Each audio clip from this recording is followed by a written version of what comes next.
একটা কথা আমি নিজের লাইফে রিয়েলাইজ করেছি যে লাইফে বেশিরভাগ প্রবলেমস, কষ্ট, চিন্তা এই সব কিছুর পিছনে আমরাই দায়ী। আমরা নিজের লাইফটাকে এতটাই কমপ্লিকেটেড বানিয়ে দিই যে সেই কমপ্লিকেশনস থেকে আমরা আর বেরোতে পারি না। ফর এক্সাম্পল, ভেবে নাও তুমি একটা মানুষকে খুব ভালোবাসো, সেই মানুষটাও একসময় তোমাকে হয়তো খুব ভালোবাসতো, কিন্তু এখন সেই মানুষটা তোমার ছেড়ে দিয়ে চলে যাচ্ছে। আর তুমি কি করছো? তুমি তার হাতে পায়ে ধরছো, তুমি নানানভাবে চেষ্টা করছো সেই মানুষটাকে জোর করে নিজের কাছে ধরে রাখার, কিন্তু সেই মানুষটা থাকছে না তোমার সাথে। আর এখান থেকেই শুরু হচ্ছে নানান রকমের কষ্ট, কমপ্লিকেশনস, চিন্তা, স্ট্রেস, ডিপ্রেশন। এই জিনিসগুলোকে কি করে হ্যান্ডেল করা যেতে পারে? ঈশ্বর না অনেকগুলি কথা বলেছে, আমাদের গীতায় অনেক কিছু সুন্দর সুন্দর কথা লেখা আছে। যদি আমরা সেটাকে বুঝতে পারতাম তাহলে আমাদের লাইফে এত প্রবলেমস হতো না। আজকে এমনই 3টে কথা যেটা ঈশ্বর বলেছেন তোমাদের সাথে আমি শেয়ার করব। প্লিজ এই কথাগুলোকে মন দিয়ে শুনো, বিশ্বাস করো এতে তোমার লাইফ অনেকটা পাল্টে যাবে যদি তুমি এই কথাগুলোকে নিজের লাইফে অ্যাপ্লাই করতে পারো বা যদি এটাকে বুঝতে পারো। আমিও নিজের লাইফে অ্যাপ্লাই করছি আর বিশ্বাস করো লাইফ আগের থেকে অনেক বেটার হয়ে গেছে। আরও হওয়া বাকি, এখনও শিখছি, কিন্তু সত্যি লাইফ অনেকটা পাল্টে গেছে। তাই আজকের এই ভিডিওটা খুব ইম্পর্টেন্ট, ভিডিওটাকে শেষ অবধি দেখো। তো চলো আর সময় নষ্ট না করে আজকের এই ভিডিওটা শুরু করা যাক।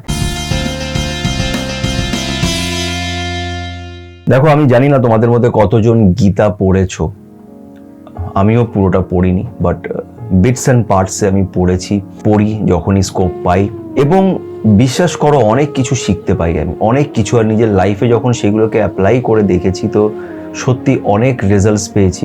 আগের থেকে আমি এখন অনেকটা শান্ত হয়েছি, মনের ভেতরে একটু শান্তি আছে যেটা আগে সত্যি ছিল না। আর এখন গিয়ে বুঝতে পারি যে নিজের লাইফটাকে সত্যি আমি নিজেই খুব কমপ্লিকেটেড বানিয়ে রেখেছিলাম। তো বিষয়টা হচ্ছে আজকে এমনই 3টে কথা তোমাদের সাথে আমি শেয়ার করব যেটা 100% তোমার লাইফে কাজে দেবে এবং তোমাকে তোমার এই কষ্টের থেকে, তোমার এই স্ট্রেস থেকে বার করবে, তোমাকে বোঝাবে যে তোমাকে কিভাবে এই সিচুয়েশনসগুলোকে হ্যান্ডেল করতে হবে। তাই আজকের এই ভিডিওটা খুব ইম্পর্টেন্ট। এবার আসবো প্রথম কথাটা, যেটা গীতায় খুব ভালো করে লেখা আছে। সেটা আমরা অনেক সময় এই শ্লোকটা হয়তো শুনেছি, কর্মণ্যে বাধিকারস্তে মা ফলেষু কদাচনা, কর্মণ্যে বাধিকারস্তে মা ফলেষু কদাচনা। এটা সত্যি আমার মনে হয় সব থেকে ভালো কথা, যেটা পুরো লাইফটাকে পাল্টে দেবে।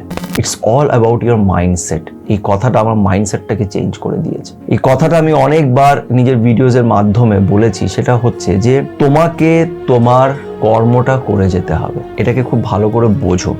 ফর এক্সাম্পল, তুমি একটা মানুষকে ভালোবাসো, যেটা আমি প্রথমেও বলছিলাম যে তুমি একটা মানুষকে ভালোবাসো। সেই মানুষটাও এককালে দাবি করেছিল যে সে তোমাকে খুব ভালোবাসে, কিন্তু দেন আস্তে আস্তে তোমাদের মধ্যে প্রবলেম স্টার্ট হলো। এবার সেই মানুষটা তোমায় ছেড়ে দিয়ে যাচ্ছে। তোমার হাতে কি আছে? যখনই কোনো প্রবলেম আসবে না, সবসময় এটা ভাববে যে আমার হাতে কি আছে, আমি কি করতে পারি, আমার কি করণীয়। তোমার যেটা করণীয় তুমি সেটা করো। কি করণীয়? যে হ্যাঁ, আমি ওর সাথে কথা বলতে পারি, ওকে জিজ্ঞেস করতে পারি যে ওর কি প্রবলেমস হচ্ছে, ও কি চায়, খোলাখুলি কথা বলতে পারি। আমার হাতে কিন্তু এটা নেই যে আমি ওর ভেতরে ভালোবাসাটাকে ঢুকিয়ে দেবো। ও যখন বলছে ভালোবাসে না বা তোমাকে ইগনোর করছে, অ্যাভয়েড করছে, দ্যাট মিনস ও ভালোবাসে না। আর তুমি কারোর ভেতরে জোর করে ভালোবাসা পুট করতে পারবে না। এই জিনিসটাই ম্যাক্সিমাম লোক বোঝে না। সে তাকে জোর করতে থাকে, সে চায় সেই মানুষটাকে ধরে রাখতে। বাট তোমাকে এই জিনিসটাকে বুঝতে হবে, এই কথাটা বুঝতে হবে যে তোমার হাতে আউটকামটা নেই, তোমার হাতে রেজাল্ট নেই, তোমার হাতে আছে শুধু তোমার কর্মটা। যেমন যখন আমরা পরীক্ষা দিতে যেতাম স্কুলে, তখন পড়াশোনা করাটা আমাদের হাতে ছিল, and that was our intention, যে আমি কোন ইন্টেনশনে পড়াশোনা করছি। আমি মন থেকে খুব অনেস্টলি ভালো করে পড়াশোনাটা করেছি, কোনো ফাঁকি দিইনি। এটা আমার হাতে আছে। রেজাল্টটা কি হবে, কোশ্চেন পেপার কি আসবে, কোন টিচার সেদিন গার্ড দিতে আসবে, তুমি কত মার্কস পাবে, এটা তোমার হাতে নেই, কোনো সময়ই ছিল না। এই জিনিসটা যেদিন তুমি বুঝে যাবে না, সেদিন তোমার লাইফের ম্যাক্সিমাম প্রবলেম সলভ হয়ে যাবে। কোনো জিনিসকেই তুমি নিজের থেকে জোর করে কন্ট্রোল করার চেষ্টা করো না, শুধু সেটাই করো যেটা তোমার হাতে আছে। তুমি একটা মানুষকে একবার বোঝাতে পারো, দুবার বোঝাতে পারো, 3বার বোঝাতে পারো। তারপর যদি তুমি দেখো যে সেই মানুষটা বুঝছে না, তাহলে তাকে ছেড়ে দেওয়াটাই একমাত্র উপায়। তোমার হাতে সেটা নেই, এই জিনিসটাকে বুঝতে হবে। আর এখান থেকেই আসে দ্বিতীয় নম্বর কথাটা, সেটা হচ্ছে এই কমফর্ট জোনে থাকা। অনেক সময় না আমরা নিজের কমফর্টটাকে ভালোবাসা মনে করি। এই মানুষটা যখন আমাকে ছেড়ে দিয়ে যাচ্ছে তখন আমার এটা মনে হচ্ছে যে আমি ওকে ছাড়া কি করে থাকবো, আমার অভ্যেস আছে, আমার অ্যাটাচমেন্ট আছে, আমার অনেক নিডস আছে, আমার প্রয়োজন আছে। এই জিনিসগুলো তোমাকে সেই মানুষটার দিকে টেনে নিয়ে যায়। তুমি তাকে ছাড়তে চাও না, তুমি তোমার কমফর্টের বাইরে বেরোতে পারো না। এটাই হচ্ছে সবচেয়ে বড় প্রবলেম। লাইফ স্টার্ট হয় কমফর্ট জোনের ওই পারে। যারা কমফর্ট জোনের ভেতরে থাকে তারা লাইফে কখনোই এগোতে পারে না। দেখো মহাভারতে যদি তুমি দেখো, শ্রীকৃষ্ণকে যখন অর্জুন বলেছিল যে আমি এই যুদ্ধটা লড়তে পারবো না, কেন সামনে আমার ভাইরা আছে, আমি তাদের সাথে কি করে লড়বো, আমি পারবো না। কিন্তু তখন শ্রীকৃষ্ণ তাকে বলেছিল যে তোমাকে এটা করতে হবে, তোমাকে তোমার কমফর্টের বাইরে বেরোতে হবে, তোমাকে তোমার ধর্মটা পুরো করতে হবে, তোমাকে তোমার কর্মটা পুরো করতে হবে। এটা কোনো লেকচার নয়, এটা রিয়ালিটি। যারা কমফর্টের ভেতরে থাকে তারা কখনই এগোতে পারে না। তুমি যদি জিমে গিয়ে বডি বানাতে চাও, তোমাকে কমফর্টের বাইরে যেতে হবে, তোমাকে এক্সারসাইজ করতে হবে, তোমাকে তোমার মাসলসগুলোকে ভাঙতে হবে, নিজের উপরে অত্যাচার করতে হবে, তবে গিয়ে সেটা হবে। কোনো জিনিসই সহজে পাওয়া যায় না। যেটা তুমি সহজে পাবে সেটা কোনো কাজের নয়, সেটা ইউজলেস। আর 3 নম্বর কথাটা হচ্ছে যে নিজের পাস্ট, নিজের অতীতকে ছাড়ো। আজকে এই মানুষটাকে তোমার ছাড়তে অসুবিধে হচ্ছে কেন কি তুমি পাস্টে পড়ে আছো, যে পাস্টও এরকম করতো, সারাদিন কথা বলতো, এটা করতো সেটা করতো, এরকম হয়েছিল, ও এই জিনিস আমাকে দেখিয়েছিল, ও এতটা ভালোবাসা দিয়েছিল। এগুলো সব পাস্টের কোনো অস্তিত্ব নেই। হ্যাঁ, কিছু কথা আমাদের মনের ভেতরে ডেফিনেটলি থেকে যেতে পারে, কিন্তু সেটার আর কোনো অস্তিত্ব নেই। তুমি সেটা নিয়ে সারা জীবন চলতে পারবে না। যারা পাস্টে বেঁচে থাকে তারা কখনোই এগোয় না। কি করে এগোবে? তুমি পাস্টে আছো, পিছনে আছো। এগিয়ে যাওয়ার জন্য তোমাকে এগোতে হবে, ফিউচারের কথা ভাবতে হবে, প্রেজেন্টে ফোকাস করতে হবে।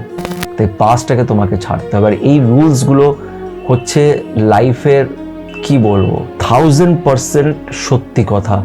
এটার বাইরে আর কিছু নেই, তোমাকে এটা ফলো করতেই হবে। যখন তুমি ফলো করবে তুমি দেখবে তোমার লাইফ চেঞ্জ হচ্ছে। প্রথমে কষ্ট হবে, ডিফিকাল্টিজ আসবে, কিন্তু লাইফ পাল্টাবে। আমারও কষ্ট হয়েছে, আমারও ডিফিকাল্টিজ হয়েছে, আজও হয়। এই ভিডিওগুলো আমি তোমাদের সামনে এই জন্যই আনি, কেন এই ভিডিওর মাধ্যমে আমি নিজেকেও বোঝাই। আমি নিজেও অনেক সময় নিজের কিছু ভিডিওস দেখি যখন আমি নিজের লাইফে ডাউন হয়ে যাই।